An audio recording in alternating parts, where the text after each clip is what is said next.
Olá pessoal, uma satisfação tê-los aqui conosco novamente. Sejam muito bem-vindos ao podcast de número 10. Isso mesmo pessoal, podcast de número 10. O nosso último podcast da série Cultura, Comportamento Seguro e Cuidado Ativo com a Segurança. O meu nome é Jorge Secaf, eu sou o diretor técnico da Afam Consultoria e o tema de hoje é a importância de educar a liderança no tema segurança. Hoje vamos falar um pouquinho de tudo.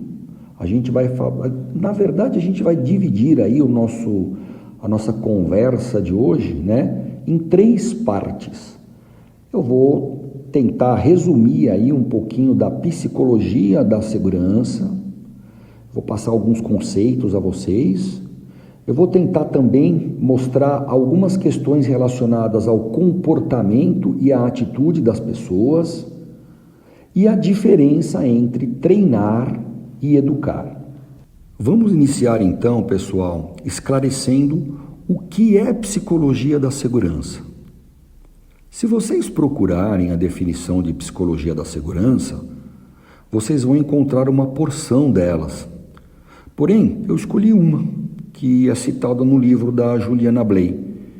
Me simpatizo bastante com essa definição e ela explica que a psicologia da segurança é parte da psicologia que se ocupa do componente segurança na conduta humana.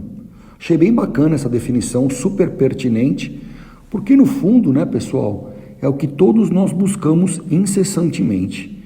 A melhoria nas atitudes, nos comportamentos dos nossos trabalhadores, no correto entendimento da percepção de risco e na prevenção de acidentes junto às pessoas que trabalham conosco. Acho que esse é o grande objetivo. Um dos papéis da psicologia da segurança é o de estar comprometido em aumentar a possibilidade do envolvimento pessoal com a segurança. Imaginem só, pessoal, é despertar em cada membro da organização, o engajamento e a adoção de práticas seguras e, o mais importante, de maneira voluntária. Vejam quantos desafios a gente tem para enfrentar. Lembre-se, pessoal, que nós somos indivíduos, seres únicos. Imaginem vocês despertar o engajamento e a adoção de práticas seguras em cada indivíduo e de maneira voluntária. Bastante desafio, mas tá aí o conceito pra gente, tá bom, pessoal?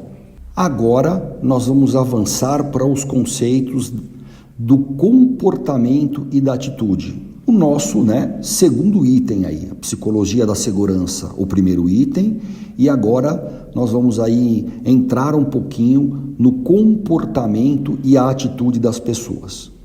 Vamos entender primeiro o que é comportamento, pessoal? É, em termos da psicologia, o conjunto de respostas que um ser vivo apresenta em relação ao seu ambiente ou mundo de estímulos. Logo, falar de comportamento seguro aos nossos colaboradores é levar em consideração as crenças e valores de cada trabalhador e, principalmente, o entorno que o cercam, ou seja, o ambiente de trabalho, os valores daquela organização, os valores individuais, a orientação da organização. Se nós temos uma organização mais voltada para resultados, entregas, custos e qualidade, não se é esperado uma orientação daquele meio voltado dos trabalhadores à segurança. A gente não espera esse meio, esse entorno que cerca os trabalhadores. Tudo que rodeia e faz interface com as pessoas é muito importante. Ele formata ali as respostas de cada indivíduo. Desenvolver comportamento seguro não é simplesmente uma vontade ou desejo pessoal. O contexto que esses colaboradores estão é muito relevante. Temos líderes que falam sobre segurança, temos líderes que acreditam na segurança, que tomam decisões baseadas em critérios de segurança e critérios de riscos. que utilizam, né, a ferramenta de recusa ao trabalho e incentivam essas ferramentas. Pessoas e líderes que praticam observações de segurança, que conversam de maneira genuína, preocupada com a sua equipe nos diálogos de segurança, são empresas, é um meio, né, é um contexto ali que está se formando e que está tentando passar uma mensagem para cada colaborador que está inserido ali. O que se é esperado, então, que as respostas dos seres humanos que ali habitam, né, ou dos nossos trabalhadores, provavelmente serão respostas para um comportamento seguro e a preocupação com o outro, ou o que chamamos de cuidado ativo, pessoal. Vamos continuar avançando no item 2, né? Lembre-se que são 3 itens, né? A gente está agora aí em comportamento, atitudes e hábitos. Vamos falar um pouquinho sobre hábito. O hábito é um comportamento aprendido que, após ser repetido várias vezes, tornou-se automático. Isto é, com pouca ou nenhuma deliberação do indivíduo, do trabalhador. São comportamentos, pessoal, são mais estáveis, né?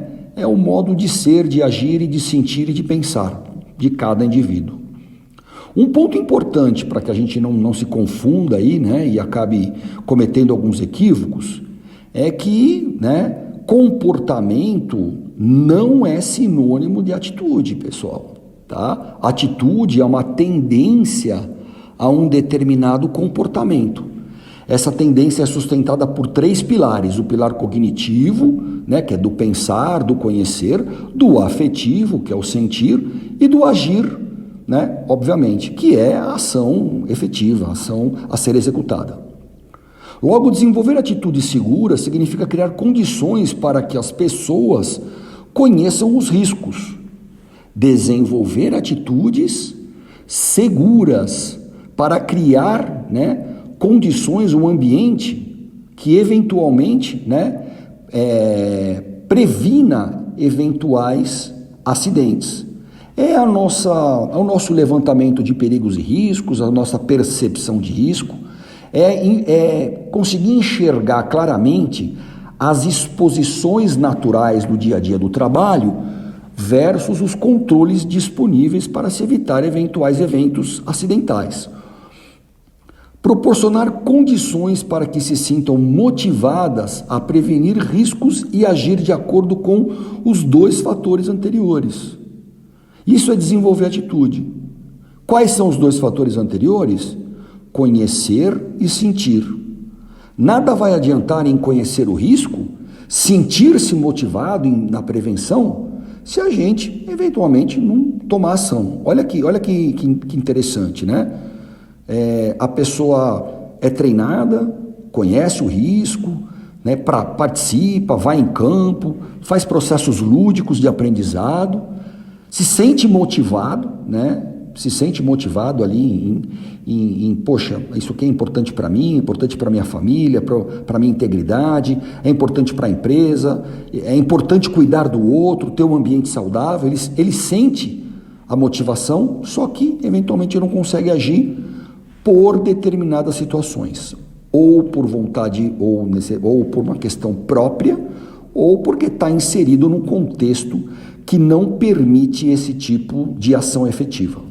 Para nós fecharmos aí, né, esse item 2 sobre comportamento e atitudes, educar cada membro de uma organização, educar nossos colaboradores em cuidado ativo e comportamento seguro, passa invariavelmente, né, pelo componente de sentimento individual e de ação. Né? São os nossos pilares que nós acabamos de falar ali, né? O pilar cognitivo, do pensar e conhecer, e depois daquilo, né, a gente poder ter oportunidade de conseguir aplicar isso no dia a dia, né?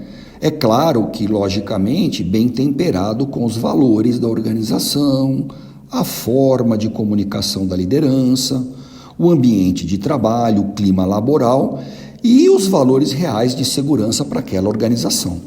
Vamos aí para o nosso terceiro e último item, né? Agora vamos tentar aí se aprofundar um pouquinho na diferença entre treinamento e capacitação e um processo educativo.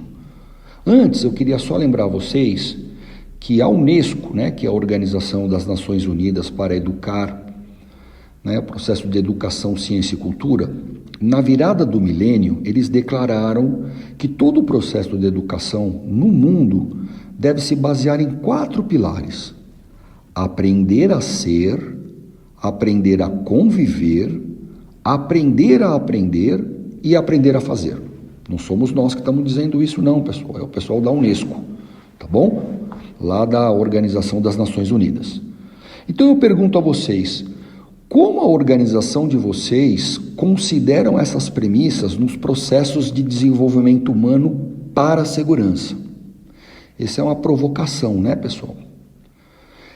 Os nossos métodos, o que eu tenho percebido, né? Eu tenho aí mais ou menos 32 para 33 anos de experiência como consultor, instrutor e auditor de empresas aqui no Brasil e fora dele.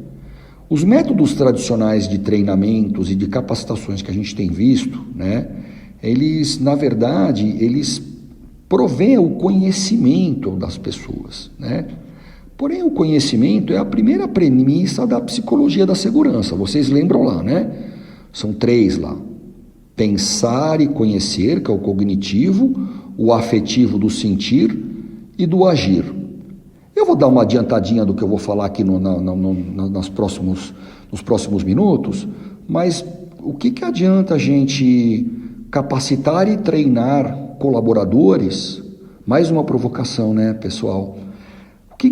Do que adianta nós capacitarmos em comportamento seguro, cuidado, percepção de risco, observações, oratória para diálogos e etc., se o contexto, no momento que ele retorna, não é propício para isso, né? De repente a gente está aí explicando, mostrando, fazendo com que uma realidade acabe sendo desenhada dentro de uma sala de treinamento ou de um ambiente controlado, seja na produção, um processo lúdico, o que for, e quando retorna, ele retorna a um ambiente na qual a liderança não considera isso, as decisões da organização não consideram essas questões relacionadas à segurança, enfim. Então pensem nesse alinhamento entre capacitação e retorno no entorno do nosso colaborador. Pensem em um alinhamento entre seu processo de educação e o retorno do colaborador ao ambiente de trabalho. Tente garantir que a liderança está envolvida no processo de aculturamento e que os valores e a orientação da organização considera a segurança como um valor.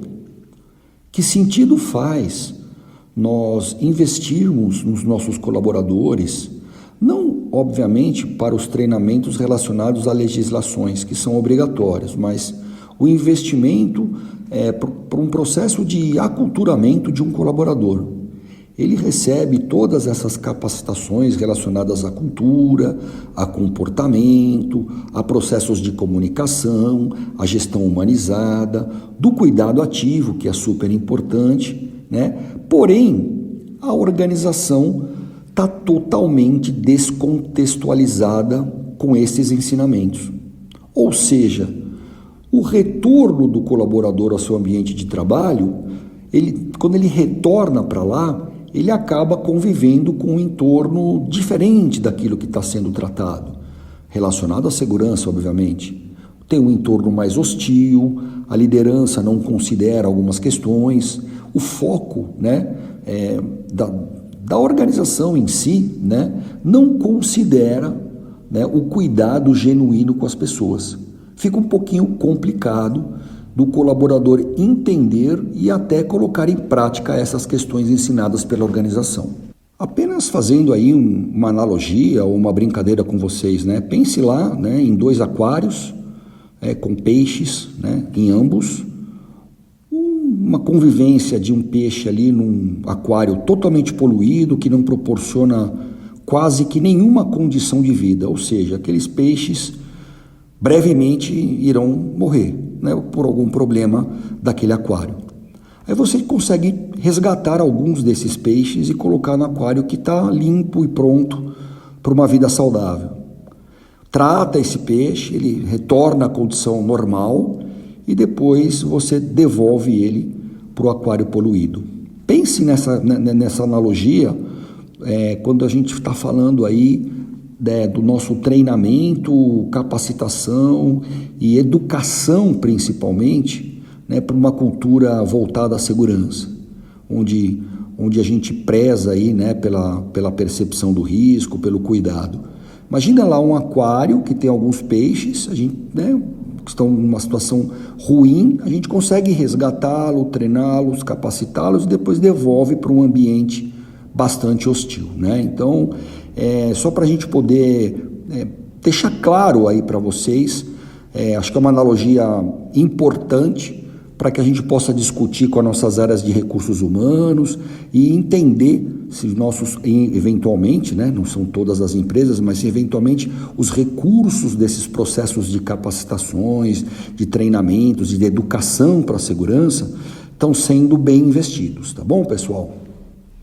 Para encerrar, o que, né, eu tenho percebido aí nesses últimos anos, aí atuando, né, como consultor, auditor e instrutor, é que existem excelentes iniciativas de treinamento e capacitação. Porém, o processo educacional acaba se complicando, né, principalmente aquelas capacitações que estão relacionadas a esse processo de comportamento, né? Quando o operador regressa aí ao seu ambiente, aquele ambiente não está muito adequado àquilo que ele aprendeu, né? Por questões simples, né? Procedimentos e regras de segurança que não se condiz com o que está sendo feito, ou com a tecnologia, ou com o momento, ou com processos instáveis e complexos de produção. A gente não consegue, às vezes, colocar isso em prática, não consegue deixar isso bem alinhado, né? Ou por outras questões, né? Acho que vale a pena a gente refletir aí essa questão do alinhamento do processo educacional com o retorno do colaborador ao seu ambiente de trabalho. É isso aí, turma. Eu vou ficando por aqui, deixo vocês aí, né, com um método muito eficaz que nós temos utilizados aí nos últimos anos aqui dentro da nossa organização, tanto aqui no Brasil como fora dele, com diferentes culturas. Vocês podem acessar o link ou abrir a página web e baixar o material gratuitamente. É um caminho, né, de nós, né, termos esse alinhamento, é um caminho de um processo educacional diferente dos processos de capacitação, né? Algo que nós ensinamos, onde vocês conseguem ali colocar em prática aquilo que está sendo feito, acompanhar esta prática e ver até se aquelas pessoas que eventualmente, né, passaram por esse processo estão adquirindo novos comportamentos, novos hábitos, obviamente, né, dentro de todo aquele contexto em torno que nós falamos. Então a gente tem que trabalhar não só o indivíduo, os indivíduos ou as lideranças, mas também o seu entorno, tá bom? A gente continua aí com a nossa série de podcasts, pessoal, não percam aí, tá bom? Os próximos temas agora serão de meio ambiente e ESG. A partir do final desse último podcast, você já pode acompanhar aí temas relacionados a meio ambiente e a ESG. Um abraço a todos, muito obrigado pela atenção nessa jornada dos 10 podcasts e eu fico por aqui. Valeu, pessoal!